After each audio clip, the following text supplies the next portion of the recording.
Hi everyone, welcome to another segment of Journey for You. My name is Aggie Christopher, and today's topic I'd like to talk about is how to own a job interview. I know that for many of you, job interviews are extremely excruciating, they're paralyzing, and it's very difficult for you to get your head around it. It causes anxiety and stress.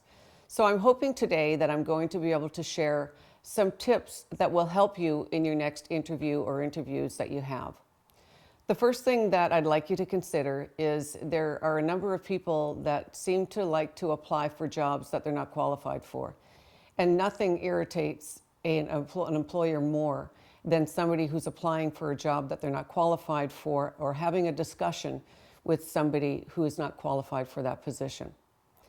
The second thing, if you are qualified, then the work begins. You need to make sure that you're doing all of the research that you can on that company, what they do, how long they've been in business, how many employees they have, just to name a few. So you want to make sure that when you do get to that interview, that you are able to speak intelligently. When questions are asked, and believe me, they will be asked, that you're able to speak and you do have the answers that they're looking for. The third thing that you want to do is you want to make sure that you have a list of questions prepared yourself. This should be something that you're interviewing them as much as they're interviewing you. A great exchange of information is what makes for a very good interview. You want to make sure that you're yourself. There's a lot of people that go into interviews, and the reason why they're very nervous is because they're trying to be somebody that they're not. I think that what happens in interviews is that the people that are interviewing want to know who you are. They want to know who they're hiring. They want to get a feel or a flavor for what you're all about and what you're capable of.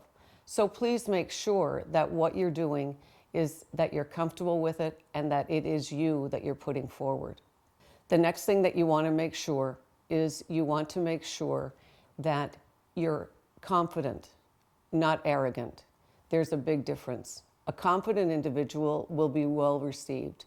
An arrogant individual is somebody that will shut the interview down faster than it started, and you will be discounted for that position. So it's huge that people need to understand that there's a big difference between confidence and the arrogance that you put forward. Also, be the consummate professional. That's what people are looking for. They're looking for somebody, how they handle themselves, the kinds of things that you say in the interview, and how you come across to them. The next thing that you want to make sure is that if you're not clear about anything that's been said in the interview, if you're not sure as to what they might have meant, maybe it's a statement that was said, maybe it's a part of the job that you're not clear about, speak up and make sure that you do have a good understanding and that you are comfortable with everything that's been said and all the exchanges that have happened. If you're not an area that they ask you about and that's not a strength of yours, make sure that you're upfront and honest. Do not try to lie or do not try to be vague. This is a telltale sign that probably the position shouldn't be yours, and what will happen at that point, you will have just shaken the trust that you're trying to build with this interviewer. You want to make sure also, though, that if it is an area that you're not comfortable or you don't have experience in, that you let them know that you are focused and that you're willing to do what it takes in order to learn that area. This will impress the individual as opposed to put them off. Also, you want to make sure that in ending the interview, that you ask them about next steps. There's so many people that walk away from interviews and they don't know what the next steps are.